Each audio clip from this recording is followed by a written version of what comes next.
Welcome back to the Rip. This is episode 26. I'm Vince. We got Ant here, and we got Bryce Kicks, Bryson Moore, formerly known as pretty much. What's going on, Bryce?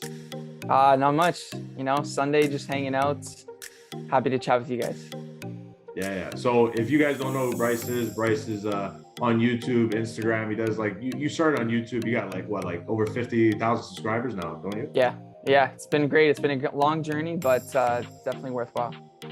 Yeah, that's crazy. So he just does sneaker content, all that type of stuff, like styling and stuff. So yeah, he's probably one of the most fashionable guys in the GTA. You think? Maybe? I don't know. Stretch? I don't know. I have a passion for sneakers and clothing, and showing people how to style things the way I do. So I don't know. I'll leave that up to the people. Yeah. No kidding. I know you got a ton of heat and stuff now. I remember I seen you got the. Oh my God, the ones are coming out soon, but you got the Amamanye Jordan 3s. I remember seeing this year's been a good year for you, right? Yeah, I got those. I think they're right behind me actually. But yeah, it's one of my favorite. It's probably my pick for sneaker of the year. It's just there's a great story behind it. It's a great shoe. And it has a good.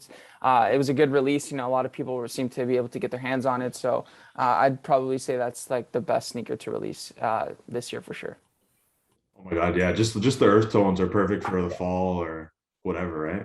I'm not much of a sneaker guy, but I might switch over because those shoes are pretty good. Yeah, they're great. There's a bunch of cool details. You guys probably can't tell on the camera, but there's a quilted inner lining, which I love.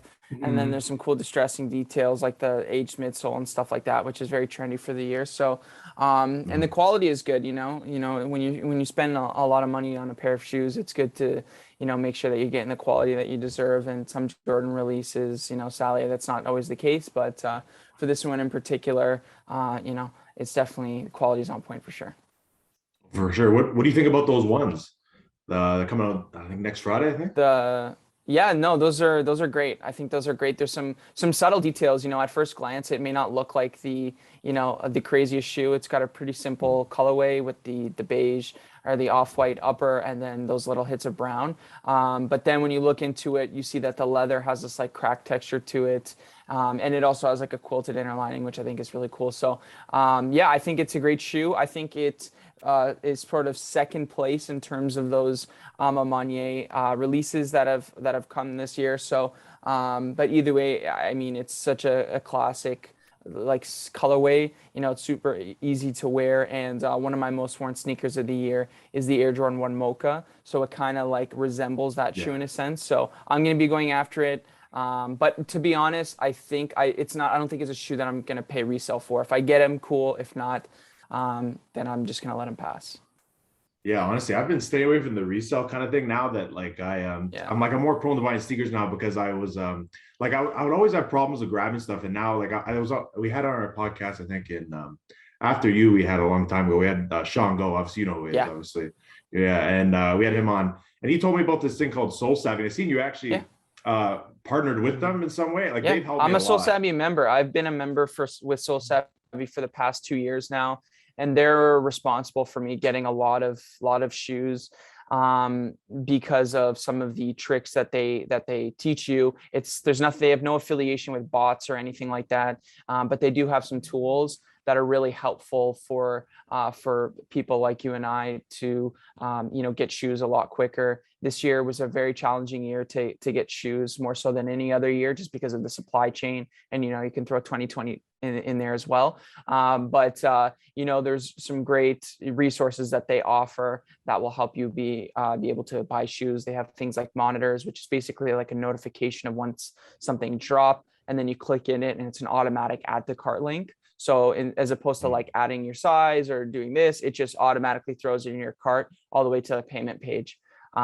There's a couple of tricks in between, but like I said, they have nothing to do with bots, and so they've been a great partner, and I've worked with them to create some content for them, which I'm very happy to do so. I love what they're doing. They're a total startup, but they're growing like crazy. So I really love that platform.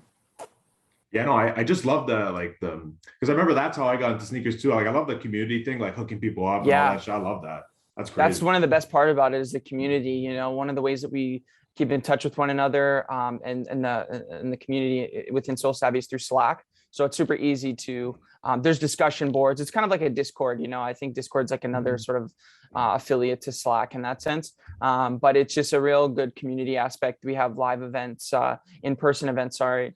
You know, there's like, they host like basketball sessions, like people can go play ball at a local spot all over the GTA. So there's a really good community aspect to it. And, you know, sure, it may seem like, oh, it sucks to, you know, to have to pay like a monthly fee, because that's obviously that, you know, they have to keep their lights on as well. But when you think of the value that you get from it, especially for me as a creator, like me getting the product in hand is of the utmost importance, because that sort of drives what I do. So for me, it's well worth it to be able to, you know, get some quicker resources and easier resources for me to buy some of these shoes. It was such an easy pick too, because like I wanted something that's obviously like anti-bot. There are ones where you can similar like groups where you can get the bots, but like Canadian, like to cater to Canadians too. I think this is the only one, I think, honestly. Yeah. And you know what, like the thing with bots, and I've never used one, but from what I've heard is that like you could spend $1,000 on a bot and still not, you know, get the shoe.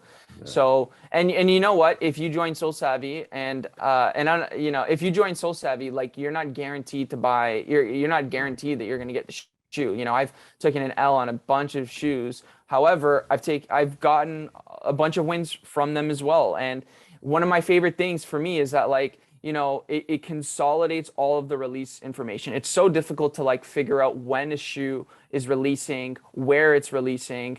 And this brings it all into one place with links. I mean, I sound like a Soul Savvy ad. I'm not being, I'm not being paid to say this, but it is. I'm just being totally honest. You know, I'll call a spade when it's a spade, and you know, they've been really helpful. So, yeah.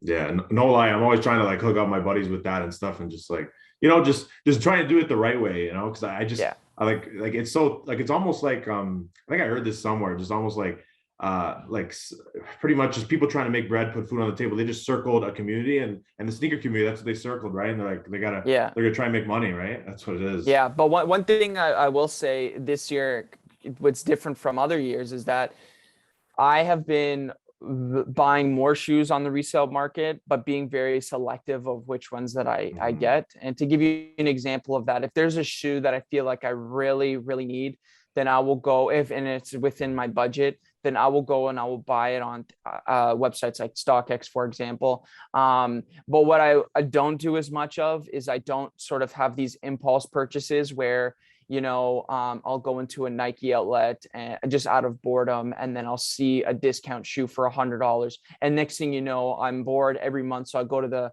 Nike outlet and I've bought 8 pairs of shoes that I don't really want, as opposed to getting and saving for that one shoe that I really, really want. And a good example of that, I have them right here, is these New Balance 2002 Rs from the protection pack. This was a shoe that when it dropped, I was like, I need this shoe. So what I did is I was just very selective, you know, set some money aside, and I went ahead and I bought them, and I'm really glad to have them. And so for me, the strategy that I have for sneakers is like this year in particular is just be more selective, buy fewer shoes, but buy the ones that you really, really want. And sure, it sucks it can be a tough pill to swallow when you have to, you know, cough up $500 for a pair of shoes, for example. But you know what? Like I said, I'm buying less shoes that I want and more shoes that I really, really want. Yeah, I'm just wondering, because since you like obviously buy enough and say you're like very in tune with everything, what do you like? A lot of people say, what's the best resale platform to buy off? What do you do? Yeah. For me as a Canadian, for us as Canadians, I think it's StockX. I think it's not even a question. I heard that in the first few months of the eBay authentication thing that they were really pushing this year, that people were getting away without duty fees, but I think they've sort of fixed that.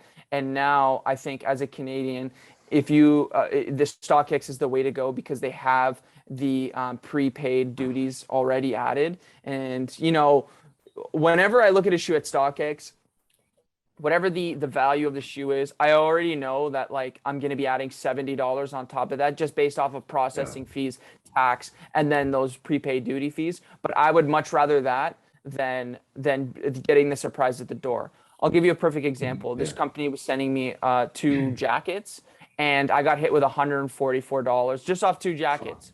And they're not crazy valuable. They were like, I don't know, under maybe like $60 each.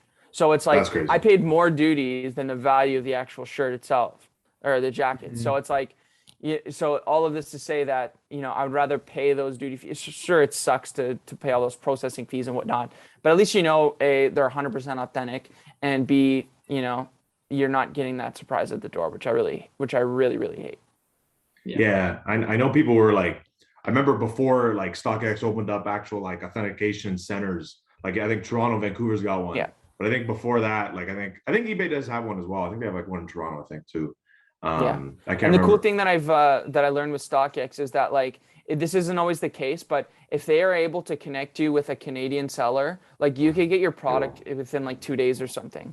So there's been times where, it takes 2 weeks, and then there's times where it takes like a few days. So for me, I think overall they just have the best system. And I don't know. I know that there's GOAT and there's some other ones, but I've never used those. One thing I do like about GOAT is that they do offer you to buy used shoes. And if you're okay with that and you want to save a little bit of money on a, gently used pair of kicks, then I really like that idea. But they don't do that prepaid duties thing. So, us Canadians, we get the short end of the stick all the time, Yeah, no kidding. Are you ever worried about like the fake sort of thing at all? Because I know I have some ways that I know how to see kind of how it works, even just smelling the shoe too. Like you can do that too. Yeah, 100%.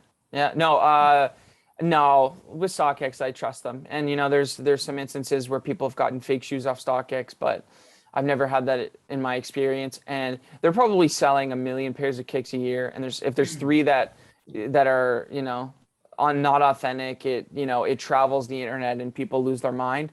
But really, and that's such a case with like social media nowadays, is that like the negative bunch always outshine the positive stuff. But yeah, all of this to say, like, I don't really worry too much about authentic, because it's, if I'm buying from a place like StockX, there's people whose jobs it is to authenticate shoes, so I'll give them the benefit of the doubt. I know. How much did you believe that story? I don't know if you heard it. It might have been maybe in the summer. The Red Octobers at StockX got lost or something like that. Like somebody had them, they sold them for like maybe 10 grand or something. I think that's possible through postage. We've heard of FedEx like stealing people's shoes, or like that if you allow for human error, that shit can happen. Packages get lost all the time, especially now with these crazy, the disruption that we've seen in like sort of the supply chain. Yeah, I mean, it's possible for sure. Yeah, that's annoying. I know it's like, I remember in the States, I've always seen like YouTubers like, fuck dude, like FedEx, you could tell somebody's trying to go through my package. Like that makes no sense. Yeah, especially at the border, if they think it's a suspicious package or it's coming from, they'll open it up. And I doubt that border security is freaking taking a pair of Red Octobers. I really do think it's more of like the package getting lost, or like but yeah, I don't know. But it's crazy, when you think of people, like I was looking at StockX the other day, just like some of the most expensive shoes that people have bought, and I posted this on my Instagram story, but someone bought like the Wahlberg Air Jordan 4s for like 60 grand or something. It was just like, what the fuck? Yeah. Wow. For a pair of shoes. Have you actually, or 30 have you ever gotten grand a fake pair of shoes? Have you ever had that kind of incident? Oh, really? Okay. Yeah. And, you just kind of take the L on it, to be honest. You create a claim, and then, but it is what it is. Sometimes you get got every once in a while. Through StockX or something? No, this was like some company that like it was my fault. I should have known better to begin with. You just take a risk. But yeah, it's happened before. It happened to me one time, and then that's basically it. It's never happened. Like what's almost the opinion on, like, I know a lot of people have this debate, like what about like unauthorized sneakers, like that gray area? Like I get asked about this a lot. A lot of people ask me about it. And in my opinion, because I was this kid at one time, it's two sides. When you try to settle for something, when you try to settle for the second place, or that you try to, I can't afford the one thing, but I'll just get like the thing that's similar to it, but it's a little bit cheaper. You never feel as good about it as you do. And so if, I was a young guy working at a grocery store, saving my money, saving my pennies, looking at these coveted items that I really wanted. And when you just save and you save and you save and you finally get it, it feels so much better. And so my opinion is that, like, is it super difficult and expensive to be a sneakerhead these days, to cop every release? It is. But you're going to feel so much better about yourself and so much better about your purchase if you save. And I understand, if you want to, paying $500 for a pair of shoes is a lot of money, but, maybe, you mow some lawns, maybe you ask your parents for some money and you've been working hard and, you save up at your part-time job. And, you learn a lesson. It teaches you the value of money at a young age. And also, you know what? We all know there's releases every single weekend. So that shoe that you so badly wanted, 4 months from now, there's going to be a new release that you want even more than that. So like, either just save up and get the shoe that you really want, or just take the L on it and just keep it moving, But yeah, unauthentic shoes, it's not for me. Well, even then, I was gonna say, like, a lot of times, if say, like, there is so many sneakers coming out, but it's like, say, like, you had your heart set on, say, like, the black cement threes, they'll come back. They'll come back, right? Like, oh yeah. Right. There's certain shoes that get retroed every 3 years. So the black cement 3 is one of them. The infrared Air Jordan 6 is another one. There's a bunch of shoes that get retroed every 3-4 years. So, and that's why, like, I also, and this is, I think, a first world problem for me, just because I have a bunch of shoes. Like, I'm not like super crazy about like cleaning my shoes, or like, like, because it's like they'll come out of again eventually, or there'll be other opportunities or other shoes. So I wear my shoes. There isn't a shoe, and that's what I meant by that is, like, I wear all of them. I don't like put them on a pedestal, or like, just they're just shoes at the end of the day. They're meant to be worn, and they're shoes. They're your feet are on the ground getting dirty. That's just kind of how it happened, right? And people also ask me a lot about, like, how do you prevent creasing? It's like, shoes are going to crease if they're made from leather. They're going to crease. Yeah. If you get a leather jacket, it's going to crease in your elbow area. Like, it's going to have those like lines. Like, it's just how it happens. So sometimes it's just good to just kind of let it do its thing. Yeah, no, even creases, you can just iron them out. Like, Yeah, you could. Yeah, I've seen videos. I like to just leave creases. I mean, it kind of gives the shoe their own character. Right. Yeah, that's what people think. Yeah, totally. Now, there are some shoes, if the leather quality is really bad, the creases are really ugly. Like, if you get one of those, like, white Air Forces, at a mall, the 07 Air Force, those things crease terribly, just because the leather quality isn't that great. But it's just one of those things where it's like, you just kind of got to deal with it. Yeah, I just look at it, we're like, we don't know how long we're gonna be alive. We can we can go tomorrow. You never know. You want to at least wear what you fucking like bought. You know what I mean? Like, yeah, exactly. And it just goes to show, like, I just made a video yesterday talking about some of my most worn sneakers of the year. And undoubtedly, your favorite shoe is going to be the shoe that you wear the most, hands down. It's not the shoe that you keep up on your wall in a glass case. It's your favorite shoe is going to be the one that you get the most use out of. And it extends beyond shoes into other things in your life, But, because it really demonstrates the value for your dollar. So I've always been a fan of, if I'm buying a shoe, it's because I'm going to wear it. And there's been a couple times where I bought a pair of shoes where it's like, shit, I didn't wear this as much as I wanted to.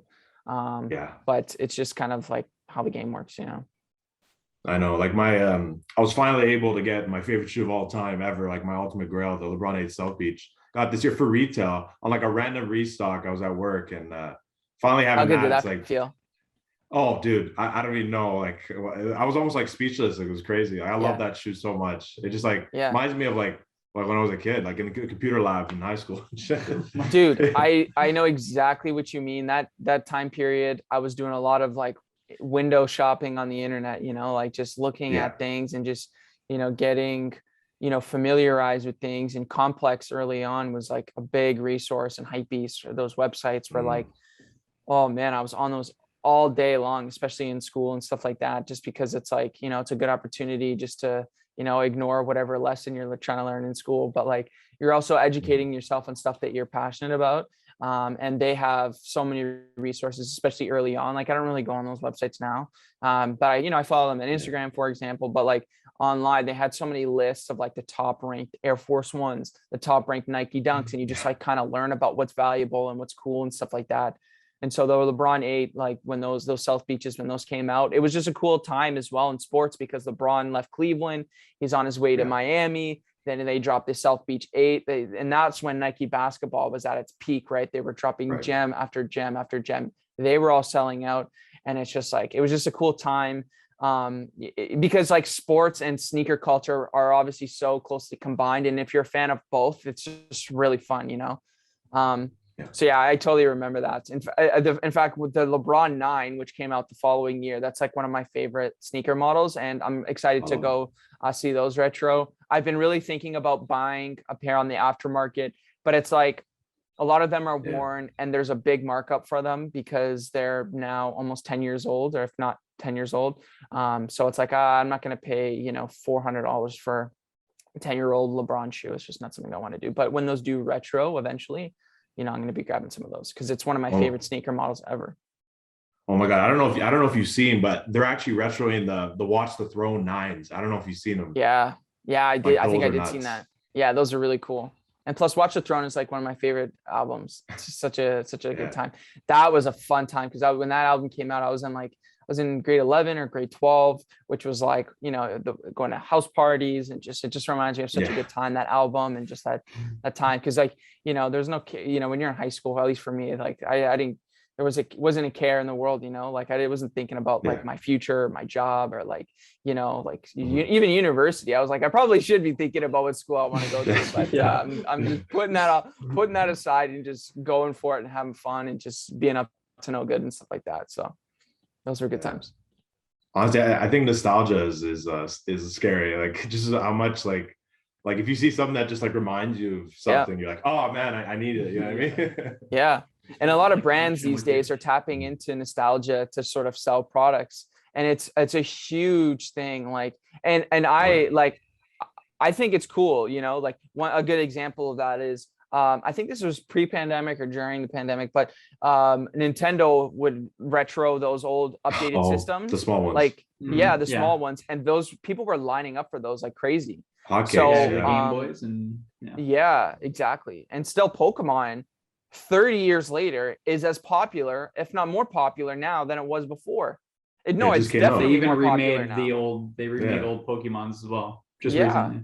Think of this whole card boom. This whole card boom is half nostalgia, half supply and demand. The fact that people can make real money on it, but nostalgia, you know what I mean? Like this Logan Paul, right? The reason why he's so connected to this Charizard card is because it's valuable and it creates content for him and it pays for itself. But also the guy's clearly a fan of Pokemon. I think he has like a Pikachu or a Squirtle tattoo on him or something like that. Oh my God. You know, nostalgia does play into it. Yeah, it's just so funny. Like I think they just released the Diamond and Pearl remake on the Switch yesterday, or no, 2 days ago. Yeah, it was 2 days ago, exactly. Which me and my brother, was that your favorite Pokemon game? No, mine was Pearl. I'm glad they're remaking it, but of course I don't have a system anymore to play it on. So I don't know. I have a Switch. My money for one of those. Yeah. I'm one of those, like, I'm a pretty big gamer, but I have to limit myself. Like, I'm one of those guys who gets like addicted to video games. So I really have to you know, if I want to get productive, like I don't have a PS5 and I'm scared to get one just because I feel like I might go off the deep end. And what I mean by off the deep end is I mean, like, I like when my favorite game is FIFA, and so what I'll do is I'll play FIFA Ultimate Team, and I will spend $200 a week on packs trying to get the best player. Yeah, so I'm one of those psychos I'm one of those psychos that will like not just buy the game and the system, but I'm spending in the game, and that's when it's like okay, like, you know. So it's EA likes you, eh? What's that? EA likes guys like you. EA likes you, but I'm also, you know, I'll also pick up an old system and throw in a Pokemon game and play that, just have fun with it and just sort of pass the time. I'm a big fan of those. I like that they're retroing some of these old games, and even the new ones that they come up with. I've played those as well. Those are good. Those are fun. They're fun. They're really good, man. So like I said, nostalgia definitely sells. I know. I just feel like with video games now, like I'll like come like after like a long day of work, and I just don't have the energy to like sit down and play that long. And not even just that, like I don't have the attention span for that. Like I could do a good 2 hours, I'll have fun, and then that's it. Like I can't Like, I don't know what it is. Even 2 hours is still, still a good amount of time, but right. No, I could play. I like, I don't know, the way that I'm wired is just like that visual like stimuli, whatever the fuck you want to call it. But but like to give you a good example, I've never played the new Call of Duties and I'm scared to play. I've never played them, Warzone or whatever. Like, and people are going nuts, and I'm like watching these gaming videos to a game that I've never played, and I'm like, no, like I don't know. I just because Call of Duty was another one. Call of Duty 4, when that first dropped on PS3, holy shit, that was like big time, spending all day playing that. So I don't know. It's just how I'm wired, I guess. Yeah, it was dangerous those days. Just log on after school. That's like when my video game addiction started. Yeah, that's I can't let go of it. Yeah, that's the problem. Yeah. Also, and I remember during that time, you guys may remember, but there was a kid, I think it was in Canada, who his parents had taken away his Xbox 360, and he actually ran away from home. And there was this big story and this big search of trying to find this kid.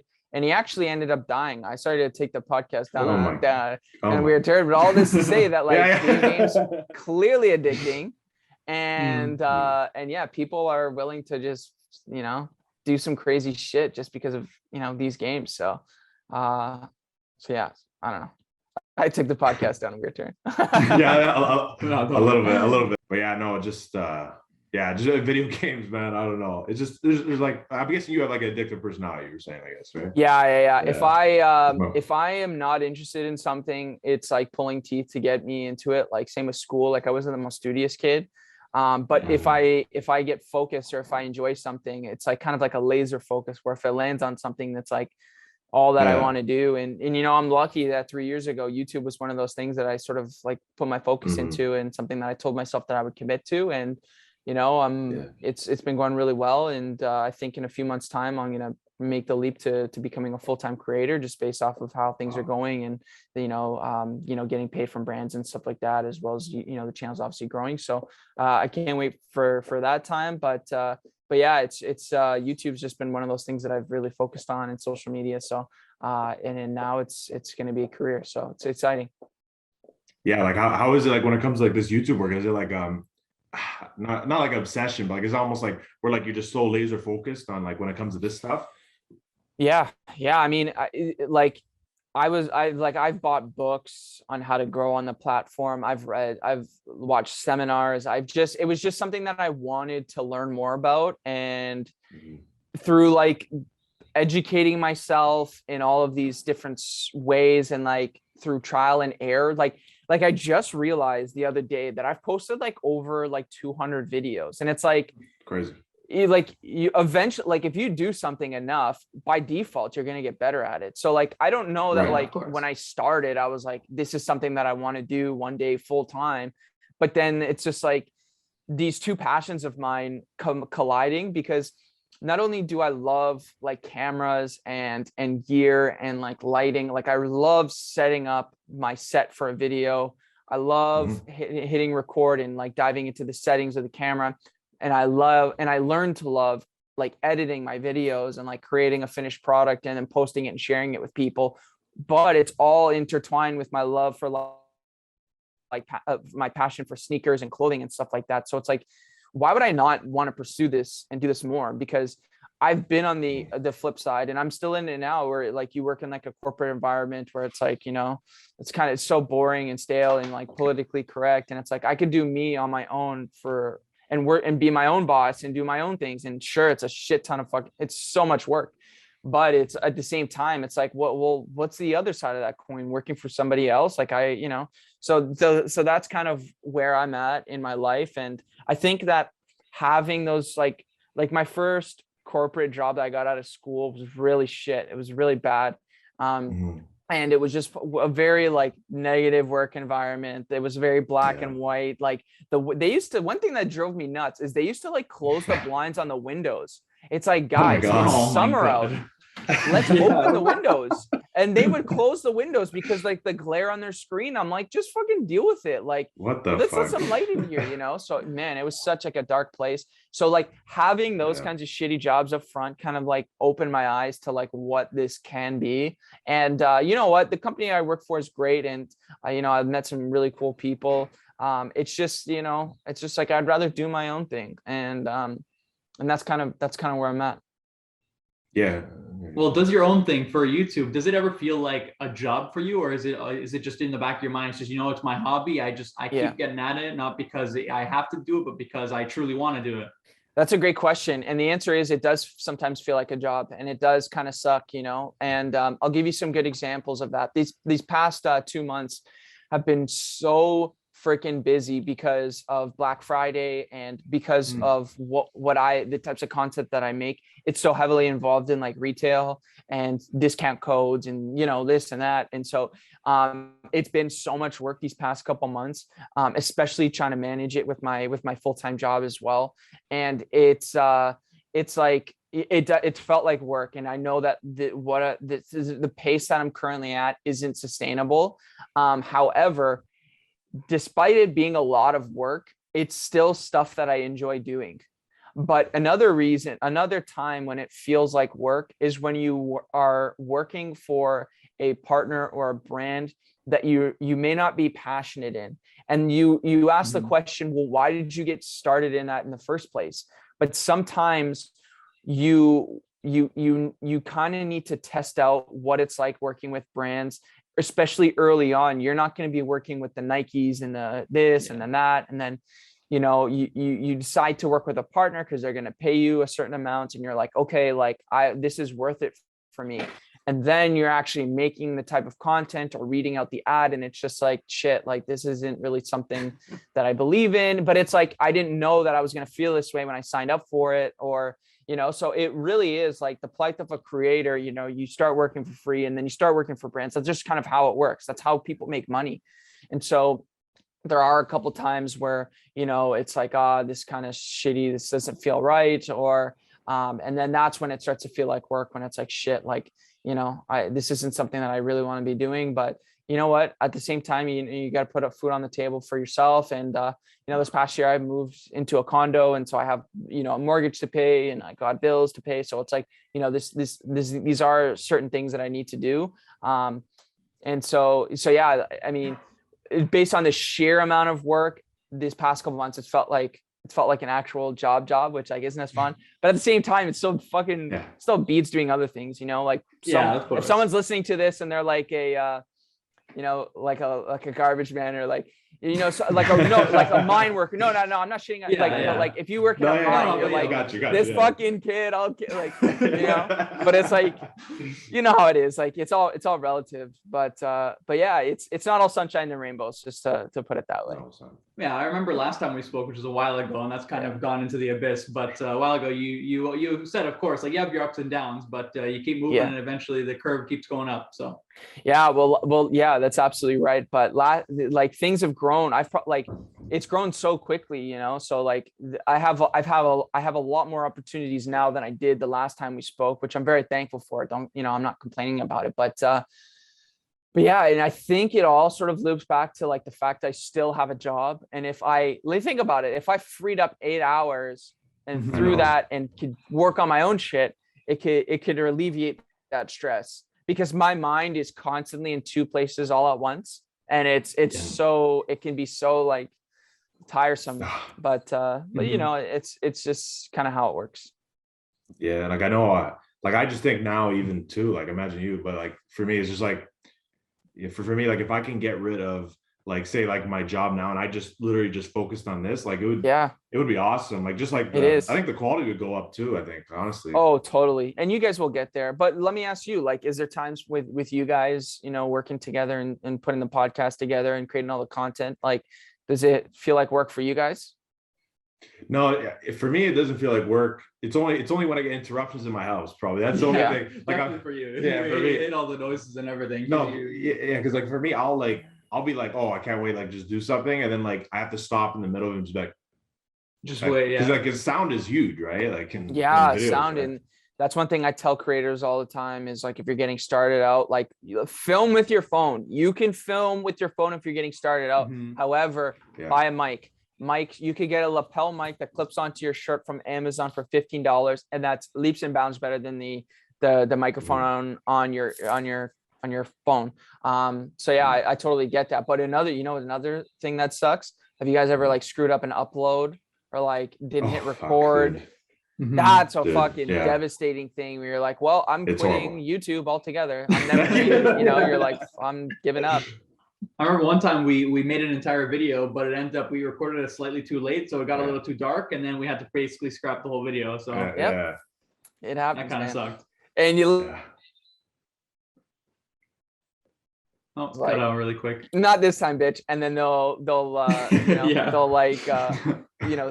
suddenly the jack in your microphone isn't pushed all the way in or something like that. So oh my God. I always, before I hit record, I set up, I do my thing, everything's good. And then what I do is on my phone like connects to my camera, and I can like export the video from my phone or from my camera to my phone. And so I'll always record like a 10-second clip of me just like saying whatever. I'll export it to my phone just to see how it looks on my phone, because most people watch YouTube on their phone.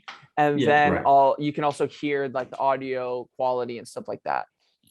That's crazy. Well, I know that's one thing with us as well, where it kind of feels like a job for me. I don't know about you guys, but it's when we have to deal with our kind of like entry level equipment sometimes, like the old camera. Oh, that was a mess. Oh, yeah, Lord. I know the mic. You have your Blue Yeti mic, but it's broken, I guess, right now. So that kind of sucks. But yeah, I still have pretty entry level equipment, and it's a gradual thing. You guys will eventually be like, oh, like we need a new new lighting setup, or but one thing for sure, for me at least, having a second camera is huge. Like having two cameras was a really big thing for me. But like I said, you guys will get there eventually. And I've bought in shit that like, it's like, why did I buy this? And no, but I'm talking like I bought this this like camera gimbal. It's like a stabilizer. And basically it's like a rod, you hold it, and your camera, and you could move your thing and your camera will always stay steady. And it was like $600, right? And it was a lot of money. And I'm like, this is going to be a way for me to make money, is I'm going to work for other people and other creators and help them create videos. And then this sort of loops back into like it feeling like work thing, where it's like, I don't want to create stuff for other people. Like that takes up my time. That takes up my time for me to do back into my own channel and grow myself. So why would I be focusing on other people, which is a legit source of income that people can make? Like there's so many creators nowadays. You could be like, hey, would you pay $200 if I made this like quick little YouTube montage for you, or like Instagram thing? And people will pay. But I was like, I'm glad I have that. It's cool. It's a cool piece of equipment, but it's like, that's $600 that like I could have used on something else. Yeah, I know. What like say because I know in your videos, like I've seen like this guy's lighting's good. Like what's your like recommendation maybe for lighting? Because I'm looking into it right now. Yeah, so there's a ton of good YouTube videos on like how to get good lighting, even in like a small in a small place. But one thing I would recommend is not necessarily there's so many different ways to look at it, but usually there's like something called the 3-point lighting system. And basically what it is like an overhead light that's like on an angle above you, which is typically like an umbrella light. And, you want it to be soft. You don't want it to be too bright. So there's that camera, backlighting as well. So sometimes what I'll do is I'll throw up a light, and I'll reflect it against the wall behind me. And so that's another sort of lighting. And then something from the side, another light source will create like an outline. It's very subtle, but like, if you want to get into the weeds a bit, but it's very subtle. It'll create like sort of like this like halo effect around you. So like there's tons of different stuff. I'm in like the lighting is pretty good in my room. I have in my condo, there's like floor to ceiling windows, which is great.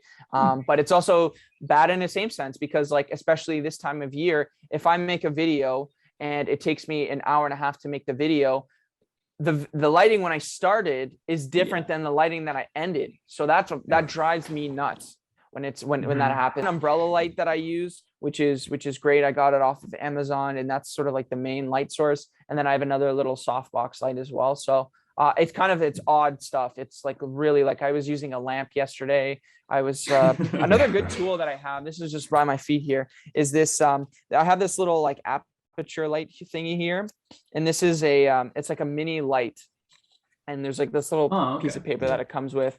This thing is super helpful. Like this is something that you could use to like backlight if you wanted to, and also it dims a bit too. So it and it comes with these little gels so that you can control like the temperature of the light. So if whether you want it to be a little bit warmer or a little bit softer, like there's all kinds of different stuff. And I got this off of Amazon as well. It's kind of expensive. I think it was like $60 this little light, but it's battery chargeable, and there's just a ton of good stuff. So like I said, if you guys are or anybody listening, they want to like up their video or lighting quality, there's so many free resources, and I've literally everything I've taught myself on YouTube within cameras and stuff has all been off of like YouTube videos and stuff like that. So even how to grow on the platform, there's a channel, Think Media. They do a lot of videos on like how to get more views and how to like get more subscribers and stuff like that. So I've used those resources to sort of help me grow as well. Yeah, because like just like watching your videos for like a bit, like just you got like a very like professional like kind of feel to your videos. So what I was saying, my favorite YouTubers is this guy by the name of MKBHD, a gentleman by the name of Peter McKinnon. And so both of these guys, MKBHD, he's like an iPhone and tech reviewer, and he has by far the most high quality videos you've ever seen in terms of lighting. Everything is just incredible. And so like through watching these guys, I've learned like how I want my videos to look, and I have a fraction of what they have. But it's all develops. It's all like a process. You know what I mean? Yeah. And so yeah, it's just one of those things that sort of comes over time. But that sort of look that I have is from watching other YouTubers who have like a real professional type look to them. Well, that's a great way to start. You look at someone else, you kind of take a little template from them, and then you build your own style off of that. Yeah. And that's a lot of what I do. I wasn't the first person to make styling videos online. And one of the inspirations of mine was a guy by the name of Eddie Wynn. He was like a good YouTuber that I used to watch that talked about sneakers and clothing and Yo Auntie. And like, there's a bunch of other guys that have been around for a long time that I've sort of always watched their videos and thought like, oh, I think I could do, what they do, or I would like to do what they do. But I just always kept making excuses for myself as to why I wouldn't start. And then eventually, you just kind of dive head first, and then, you get into it. Yeah. Cause I always felt like you had like almost, I could see you almost in like, those like style, like magazines and like fashion. I feel like you have that look though. That'd be cool. Yeah. Yeah, no, that would be cool. And, but yeah, it all develops, the look of your videos, and, you guys can attest, from the first video you've ever uploaded. Like one thing, and I had this conversation when I was on Sean Go's podcast as well, is like, if you look at your early stuff and you cringe at it, it's kind of a good thing, because it means that you've developed over time. Like my early like fit pick or like videos, it's just like, what the hell was I doing? Yeah. But it's kind of a good thing, and I think that's a good thing with YouTube, is just like everybody can just pick up a camera and get going, and as long as you develop. And I think that's an important thing as well. Is like, you have to grow with your audience. Like, like you kind of have to, like the first money that you make on YouTube, you kind of have to invest it back into the channel, so that you can increase the quality and whatnot. So yeah, it's all an evolution. Yeah. I just feel like for me, like I always like wanted to get into YouTube just because I like as a kid, like I always wanted to like start like a channel. So I just love the idea, like, just like, cause I also watched a lot of YouTube, and I still do, right? Like, I think, yeah, me too. I'm always learning from people all the time. Like, always just kind of just looking how they do something, and then maybe apply it to my own just in a different way, right? That's kind of inspiration, right? Yeah, totally. I mean, that's exactly why I started as well. Is like, and also around the time when I started, I had 2 other hobbies that I had quit, and I kind of felt bad about quitting them. Like I tried to like teach myself how to play the drums. Okay. And that didn't go well. So and then I also I was taking because I'm Portuguese, I guess, where my family's from, and so I tried to like learn the language, and so I was going to classes for that. It's so fucking difficult to like learn a language as you get older. And so like, and I quit that, and I quit playing the drums, and I'm just like, I'm starting all of these things and paying money for them, and I'm fucking quitting. Like, let me just stick to something. And then YouTube was like that one thing where it's like, okay, like I love doing this from start to finish. I love setting up the camera. I love talking about shoes and clothes. And, you know, I like editing and I like sharing it with people and interacting and responding to comments and this and that. So, so yeah, that's always, would you ever want to go back to those, like drumming or learning Spanish again? It was Portuguese, but no, yeah, Portuguese for sure. I mean, it's just so difficult. And I was actually having this conversation with my girlfriend, the other day, because she's Portuguese, and you know that, and so we before shit hit the fan here in the world, but we used to go there all the time and travel and whatnot. But yeah, do I want to go back? Probably not the drums. I used to play the drums when I was a kid. I had a drum set, so I was kind of like, oh, maybe I'll pick it up again. But it's just, unless you're going to classes or lessons, like teaching yourself is, you got to really love it. And I guess I just didn't really love it. Yeah, that's the thing. You know, like learning languages, I think it's such an asset. Like I think oh God, bilingual, right? Yeah, it's so true. My girlfriend's mom knows 5 languages, and it's just like her, think of the access to words she has more than, you know, everybody else.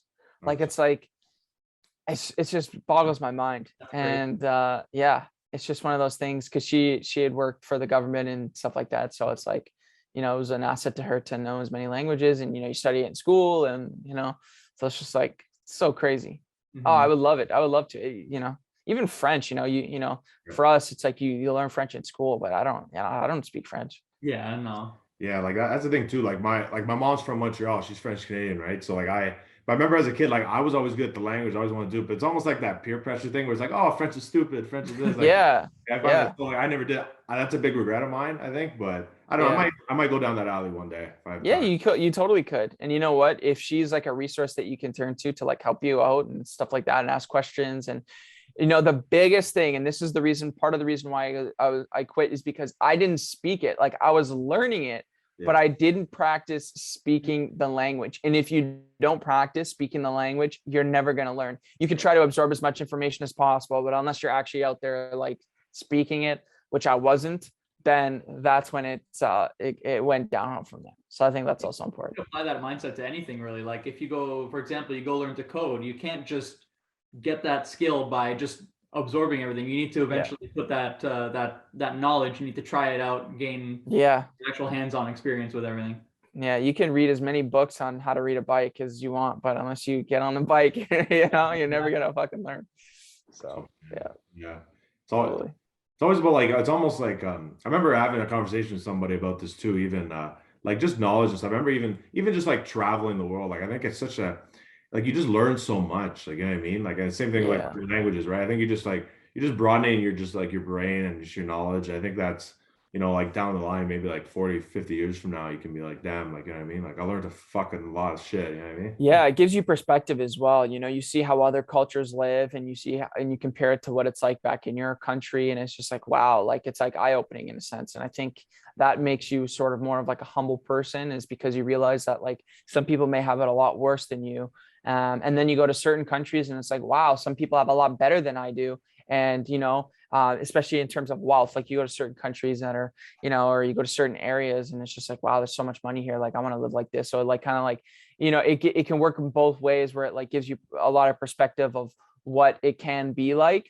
And which I think is super important as well. And plus, like, and I'm thankful for where we live as well, because it's such a diverse country, you know, like we're encouraged to like start our own communities and like, you know, start your own areas. And I think like, you know, that's why we, you know, have such great food here in the city as well. Like one of my favorite restaurants in Toronto is this restaurant called Mira, and it's a Peruvian restaurant. And on paper, it's like, I don't even know what Peruvian food is, but somehow my girlfriend and I, we decided to go there, and it's so freaking good. And it's just like, it opens us up to this new culture of like new culinary experience of like, wow, like I didn't know I liked this food until I tried it. And now it's like so delicious. So, so yeah, you know, like broadening your perspective of different cultures, I think is super important. Yeah. It's almost like, getting out of your comfort zone. It's pretty much. Yeah. Oh yeah. Yeah, no, I totally get that. You know, when I travel, there's a lot of uncomfortable times, you know, where you're trying to communicate with somebody and it's just like a little bit difficult because of the language barrier. But you know what, like if you go there with the right intentions and you're respectful, and people, you can get around, especially in a country like Portugal, everybody speaks English. or 90% of people speak English, like for real. Like they're one country that like is really absorbed with North American culture, like in terms of TV shows, celebrities, music. Like you go down there and on the radio, it's all North American music, which is like kind of disappointing. You're like, I kind of want to like hear the new the shit here, right? So yeah, that's yeah, I don't know. It's cool. It's cool. I like traveling. That's another thing about if you want to go to another country. It's one thing to, of course, know the language and speak it, but if you're going to go to that country, another good thing to do would be to, of course, research the culture, kind of get your feel into their culture. That way, if you're going there, you're not just walking there, oh, I can speak your language, but, oh, I know how you guys, how everything works over here, kind of thing. Yeah, and like customs, like certain things, like I would love to go to Egypt, right? And I've understood, and from what I understand, like if you if you're a female in Egypt, like if you go to certain places, you have to like cover your head, and like there's certain like cultural rules you have to follow, and like having that knowledge beforehand can get you out of trouble, or can really help to understand, and then you get to understand why it is that way, and and stuff like that. So that thing is really important, as well as like not just traveling to these places, but just getting a little bit more perspective from what their culture's like. Of course. Well, okay. How will we bring it back to speakers a little, or sneakers rather, not speakers? But since the year is basically ending soon, what's been your favorite sneaker of the year? So yeah, you know what? I showed both of you guys. So I'd say it's these two. It's the Alma Manier Air Jordan 3, and then these New Balance that I picked up. It's funny, they kind of look similar in a way. Like it's like same color tones. Yeah. Like literally, they both have like a beige midsole, gray, and white. So that kind of just goes to show how plain I am. But I like these two shoes. The quality is great. And let me see. I have my shoes behind me. I think that's kind of it. Also, the 550s. This was another great shoe that I liked. Yeah. So these ones are really great. I'm getting some more of those coming in too. And then hold on, I'll show you one last one. Yeah. He's going to the sorry, let me put the thing back in. It's this Adidas Forum Low. And it's so funny because they all kind of look the same if you think about it. Like all of the shoes, like I guess I have a type now. They've got that like simple. All of them's got the kind of off-white color to them. Yeah.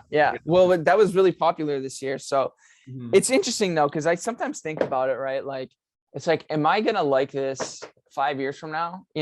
That's why I've been very selective of the shoes that I get, because it's like, is this like objectively a nice shoe that I would like? When you think of a shoe like the Red Octobers, I know. That's not even a shoe. That's not even a shoe that I want now. Like I love the Yeezy 2, the Nike Yeezy 2. That's one of my favorite sneaker models of all time. It probably might be number one in terms of silhouette that I absolutely love. But like, I don't want to wear an all red shoe. So like, there's certain shoes that I picked up. It's like, okay, well, it's gray and white. Like I could kind of wear gray and white forever, or it's a little like an off-white color, but like a little hint of color. Like that kind of like never really goes out of style. Yeah. There are a couple of shoes that I picked up that I don't really wear as much. I'll show you one more of them. Yeah. It's this, the Paul and Air Jordan 1. This is just really difficult. Yeah, I like it. The quality is great. It's just like, it's a rock, even for my standards. Sometimes it's like, how can I style this that like, I don't know. It's just kind of tricky, but either way, like it's still a shoe that I'm glad to have. It's just, I think I underestimated how a little bit difficult it would be to rock, but either way, I'm still glad to have it, and I'm going to keep them obviously. But just because Air Jordan 1s, they're Jordan 1s, they go with everything, and it's just a little bit tricky for me to rock. Well, speaking of ones, I actually like one that I seen a mock-ups of last year, and they finally just came out yesterday, the Bordeaux ones. I actually copped them for retail yesterday. Me too. I was actually able to get them in my true size, 12 and a half. Actually, usually I get 13, but it's crazy. Like, I guess people are sleeping on these ones. I don't know. Yeah, I think it's one of those shoes where they just made a lot of. Same with the Paulins. I think the Paulins were also a shoe that they just made a shit ton of them, which is fine. Like, people complain if a shoe is too limited, if it's too available. I'm like, did you get your pair? Then why are you so like upset over? Like, no, but that is a real thing that people are like, oh, well, that shoe's like it's like it's gonna go on discount. Then I'm like, fucking buy it for discount then. Like, why are you complaining? But But yeah, I bought those as well. I'm probably going to give those away. So I think that's I really like the shoe. It's just, I want to like close off the year with a giveaway. And I feel like an Air Jordan 1 is like a good shoe to give away. So yeah, I'm really glad to have those. But there's one that like I've been waiting for. I remember in high school, like one of my buddies used to hoop in these for our team, and the Air Jordan 11 Cool Gray finally retroing. Take my money right now, honestly. I guess. Yeah. Can I get them now? Like, honestly. Yeah. No, yeah, that's a great shoe. I think I'm gonna pass on those. Oh, shit. Only for the specific reason. I've bought in every Air Jordan 11 release that I liked. I didn't buy like the Jubilee ones that came out last year, or was it 2 years ago? I can't remember. But I have the Bread 11s. I have the Concord 11s, and I think that the Cool Gray or the Cool Grays would like complete that like trio. It's just I haven't been wearing 11s that much, and like I said, I'm being more selective of the shoes that I don't know, like I still love the 11s. It's one of my favorite shoes, and I'm never gonna get rid of them. It's just I just haven't been wearing them that much, and for me it was like, do I get these New Balance or do I get those Cool Grays? So I ended up just landing on these just because this was like one of my favorite shoes to release this year, and I really did feel that like gravitational pull that like I need this shoe. So yeah, I chose these shoes over the Cool Gray 11s, and it is what it is. Like Cool Grays will release again, man. Like they're gonna retro again, and am I gonna regret it? Am I gonna want the shoe when it releases? Yeah. But it's just one of those things where it's like, I can't have every release.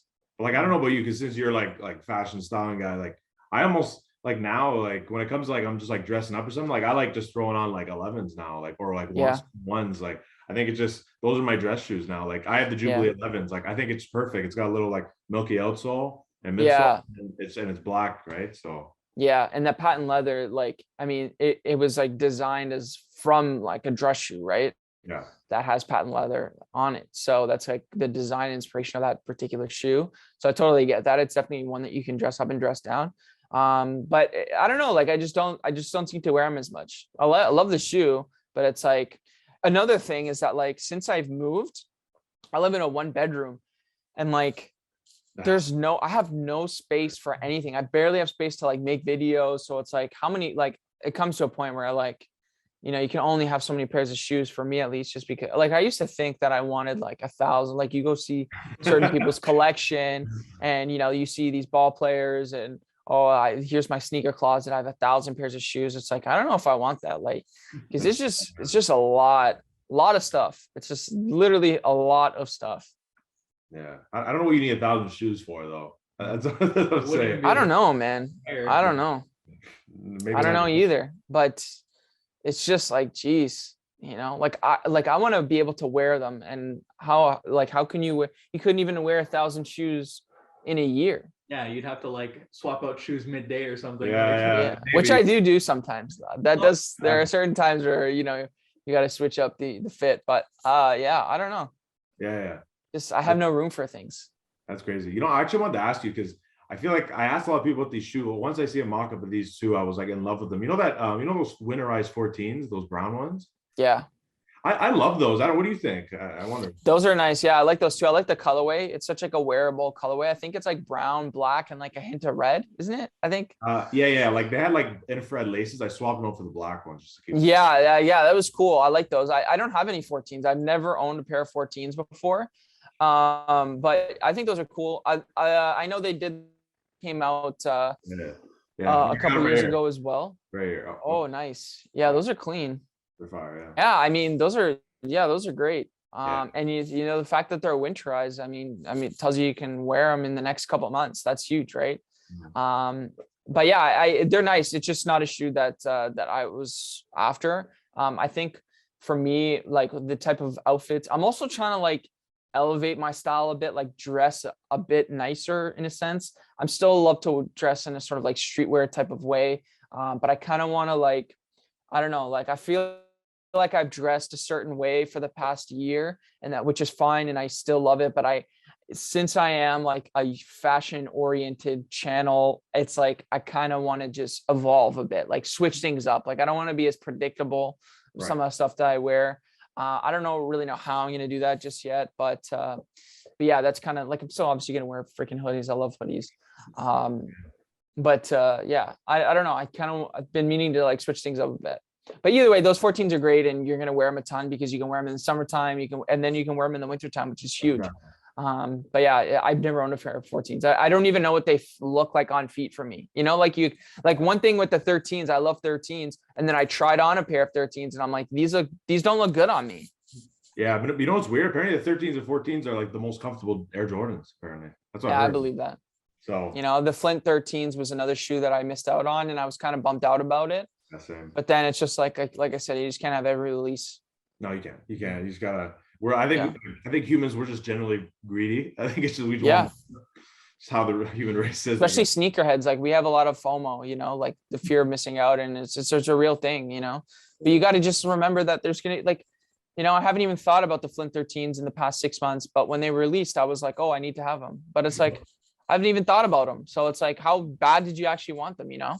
You know what it is, man? Like I've gotten like, I don't know, but I've seen you wear some fitteds. Like I'm like in love with the fitteds, dude. Like it's bad. Like so me too. So I'm saying like it's like, how many things am I gonna collect?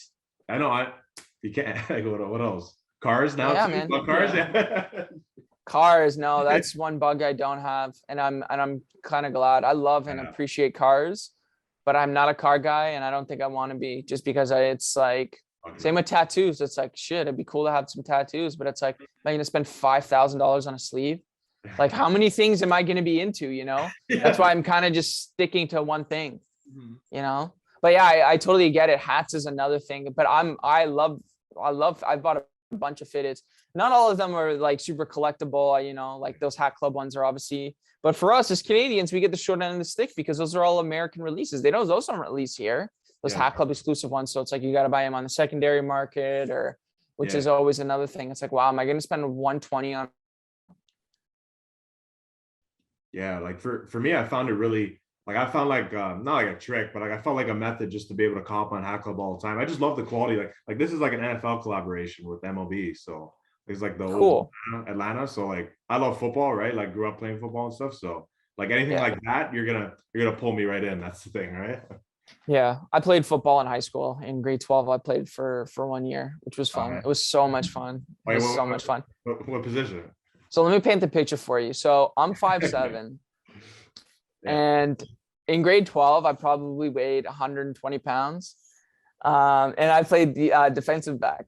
And like I was, you know, like if you have technique, you know, I'm not playing against huge guys. We're all in high school.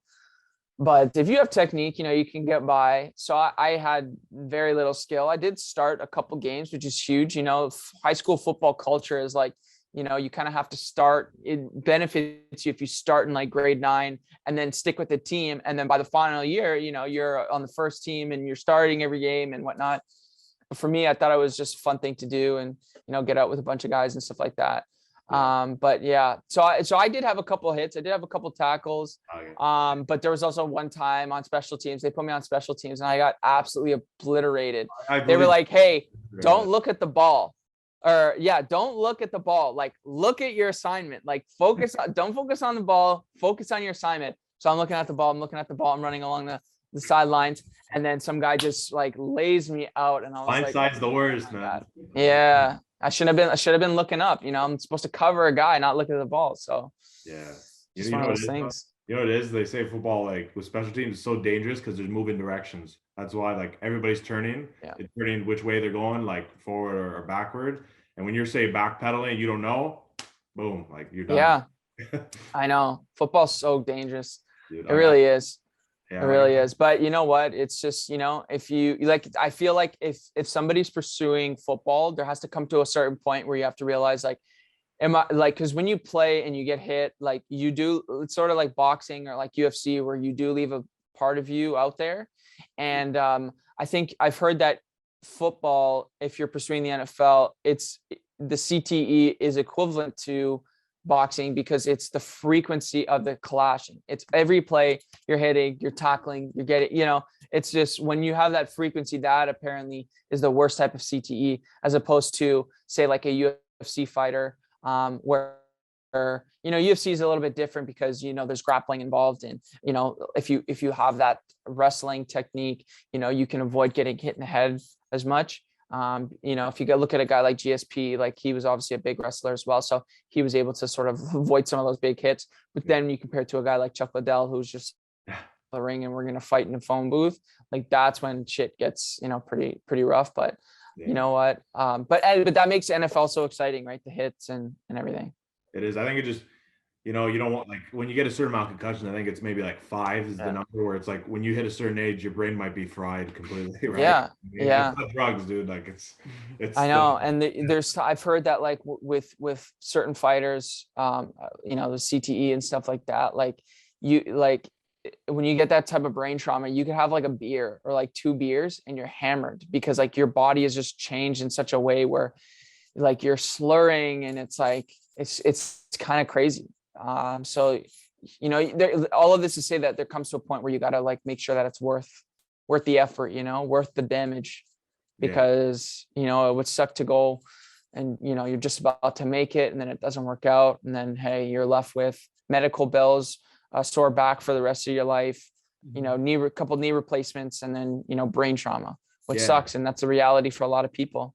Yeah. But just the one thing I do, like, other than like the sport element, I think like it does, I think it's the ultimate team sport. It teaches like, it taught me so many like life lessons, like, and those guys, like, I don't know, maybe I'm just biased, but I just think like, unlike any other sport, I think like that bond, I think like practicing every day after school, like whatever, I think that's just one. I think you can't beat that. Yeah. And when I was on the football team, like you were friends with everybody. Like that's just kind of how it was. You all kind of looked out for each other, and even people that it's like, I would never really be friends with this type of guy, but it's like, the sport kind of brings it all together. And because it's sort of, for most schools, it's like a varsity sport. It means, for the freshmen, for the grade 9 kids, like you're cool with them. You look after them, they look after you, whatever. And it's just one of those things where it kind of bonds everybody. Yeah, because I remember like our quarterback at the time, his sophomore, and he was like he kind of took me under his wing, and when people would see that, it was kind of like, holy shit, like it felt really good, like, you know what I mean? So that's what I'm saying. Yeah, when I got into high school, my brother was in grade 12, and he didn't play football or anything, but like he looked out for me, and his friends looked out for me. So it was always good because it's scary going into school. So it's good to know that, you have somebody who's looking after you, and, just because, when you start something, it can be, it can be nerve wracking, it can be scary. You don't know the types of people that are going to try and fuck with you. So it's good to have people that look out for you.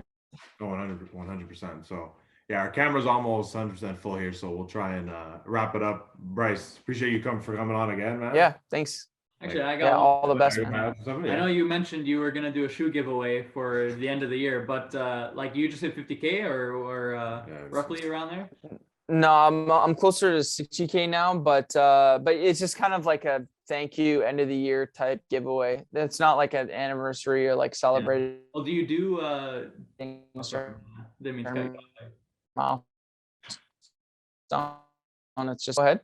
You guys are frozen. You're cutting out a little bit, my bad. But do you do any like milestones for like 50K, 60K? Do you do any of that kind of stuff for your followers, or? I do and I don't. And the reason for that is not that I'm stingy and I don't want to give away anything. It's just like I like to stay even keel. Like I don't like over celebrating the wins and getting super down on when things aren't going right. And it's like I will do more giveaways. It's just I don't really do them around milestones. Like I think I've done 4 giveaways this year. I did 3 at the beginning of the year, and it's like I kind of it's not that I don't like to celebrate the milestones or whatnot. It's like I'll do it when I want to do it and when it feels right. And I think this year, I've had a lot of support from so many people that it's like, but it's just one pair of shoes. It's not like I'm, giving back too much, but it's just more of like a thank you. So yeah. 100%. No, it's nice to, do something once in a while or something like that.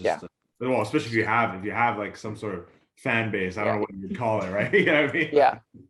Yeah. So like I said, this is the 4th giveaway. So it's kind of like once a quarter, give away a pair of kicks. So yeah, that's kind of how it is. Yeah, it's not bad. That's not bad. But if you guys want to check out like Bryce's content, I'm guessing you just Bryce Kicks everywhere, right? Yeah, Bryce Kicks everywhere. TikTok even. Simple, right? Simple, you know. Yeah. Getting into TikTok, you know, that's an interesting platform, but it seems like it's the move right now. So yeah, and you know what? There's a lot of I think it could work for you guys as well, like uploading podcast clips on there. I see a lot of people that do that, and there's certain podcasts that just upload clips, and I subscribe to them there. And I don't listen to the full length podcast, but I check them out on TikTok. So it's definitely something that you guys could do as well.